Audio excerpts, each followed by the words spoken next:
what are the benefits for this, the hybrid method? What did we get out of it? So again, the key is we are working with the outside teams. And as I mentioned before, these outside teams, they know only how to do Agile, whereas inside April Air, we know only how to do waterfall. So we have to kind of adopt both the methodologies and then kind of mesh them together. So the benefit to us is the firmware team over a period of time transferred from the traditional waterfall to the Scrum. So, even now they have been doing a Scrum methodology. Because of it, the aspect is the engineers are empowered. So you don't have the traditional role of, you put a schedule and then you kind of go through, hierarchy. The team is empowered. They know they have a big part to play to say, okay, they can negotiate with the product owner. They can argue. They can say that why you want to implement, say, requirement XYZ in sprint A, B, and C. And then because of the daily stand-up meetings, anybody, if somebody is stuck in a particular problem, right, during the project implementation, they don't go over a day. So you will have the team members jumping in and then help. And also for every sprint, there is what is called as a sprint retrospective, which basically means, okay, the team collectively looking at what did we do right, what did we do wrong, how can we improve. So there is the cycle of an ongoing process improvement. And then they do another fact I forgot to mention here is, especially when we did the generation 2, the project was conceived right at the start of the COVID. Okay, so we had an extensive planning of how these teams will meet and then do all those things, and then COVID happened. So the project was entirely run remotely during that 15-month period. But the meetings following that sprint methodology very religiously helped the team to align very closely. So within say 3 months or in 6 months, the whole team become a well-oiled machine, and they were able to execute. And of course, there's a software involved, right? So what happens is that as we take feedback, the requirements change. There is, with this Agile methodology, the team was able to respond pretty quickly, because that is the beauty with this Agile, right? So we were able to release the MVP, and then we were able to roll it to like a select first. For example, when the product is ready, a bunch of us, 20 people, we all got our thermostats in our house. We are the first users, right? So if there is a bug, I will be the one who might see it in my house, or one of my developers might see it in their house.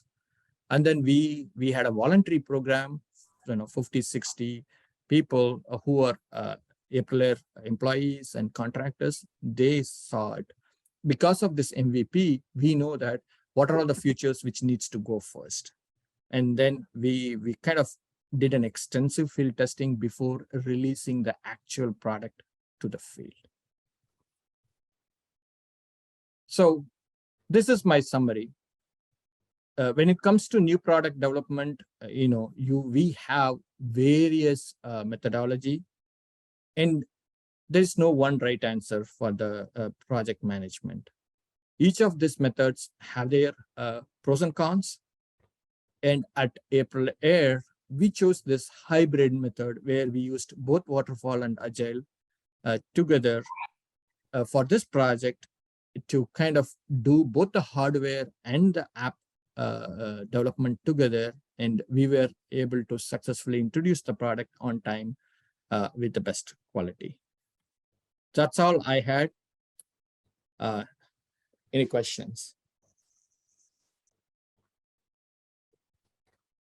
Sundar, I think other people are in the mute, so they can only put it in the chat box. So okay, yep, that's fine. Anyway, it's fine.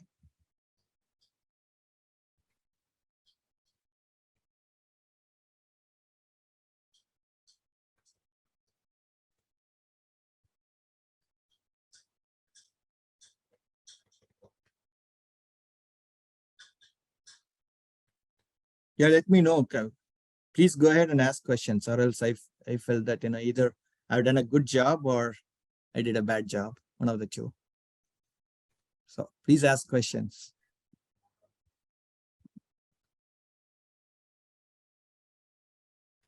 Okay. There are questions coming through. Okay, I'll go through one by one. Okay, Hari is asking, how do you assess the risk? Great question. So as part of the project management, we will have a separate meetings for risk assessment. So on a periodic basis, once in 2 weeks or so, or during sometimes it may even a weekly basis, we will have an active risk assessment meeting where the key stakeholders will participate. We will have a risk log, and then we will rank the risks, and then we will also brainstorm the risk mitigation aspects, and then and then keep it active, and then we will follow that. So that's how it is, especially when the project which is up in the past project which is running so fast.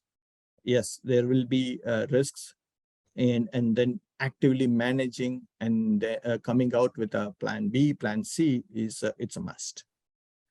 Yeah, the company is an electronic product. Yes, the end product is for HVAC market, but the product itself, the thermostats, it is an electronic product. Business model, which adoption for this? That's a good question. The question is the business model. The business model, especially when we started the product, is we will charge only for the product. We will not charge anything for the remote access. So the app does not cost you. Again, it was done intentionally. The reason being, we were late to the market, and you cannot introduce your product. If you're going to charge for the remote connectivity, then people will think about it. And then the other traditional way, the business model for us is at Aprilaire, we don't sell directly to the customers through retail. We use, it's like think of your kind of this multi-layer marketing scheme. Okay, we sell to the HVAC contractor, and this HVAC contractors sell in turn to the user. Say, for example, you have an HVAC issue in your house. Okay, you have an issue with your furnace not heating properly. Then you call an HVAC contractor. The contractor will come, and when he fixes the issue, during that time, he will pitch about, hey, customer XYZ, do you know about the new Aprilaire connected thermostats? If you get it, these are the benefits you get out of it. And then the customer is convinced. Then the customer will say, okay, you can install the thermostats. Then the contractor will install the thermostats. So the contractor he will bill the customer for the service hours, right? And also he will bill for the unit. So we will be selling for, say, $50. The contractor may sell it to the customer for $100 or $150. That's how he will make the money. So we may produce the product for $25, but we might sell it for $50. So it's kind of at each of this margin. So it's kind of like a tiered supply chain. So we sell it to the wholesalers, the contractor get it from the wholesaler, and then they sell it to the customer. So at each of this stages, everyone makes money out of it. That's kind of the business model. Okay, what if the client comes and tells, okay, that's also a very good question. In the case of waterfall method, one of the reasons it takes longer time is because of that. When you develop a product, you have to go through extensive market research in order to finalize the requirements. So if you have done a traditional waterfall, a product using a traditional waterfall, and then if the customers don't like it, you don't have much of a recourse other than start over. Or if your product is connected, you send out update the firmware and then make it work better, fix your bugs. But if the product is not connected, you cannot do a firmware upgrade. It's literally, the product might be a failure and you have to do over. So that is another advantage which with an agile methodology is, that's why it is very suitable for software. Just think about all the software products you use. It doesn't matter, from Microsoft or Google or any company, any software product you use, or your phone, right? Just think about how much of the firmware upgrades you get every month you get, and most of the time you don't even know. It will say that, okay, for upgrade is going to happen, and then you say yes. So all those pretty much use the agile methodology. So they will have an active backlog.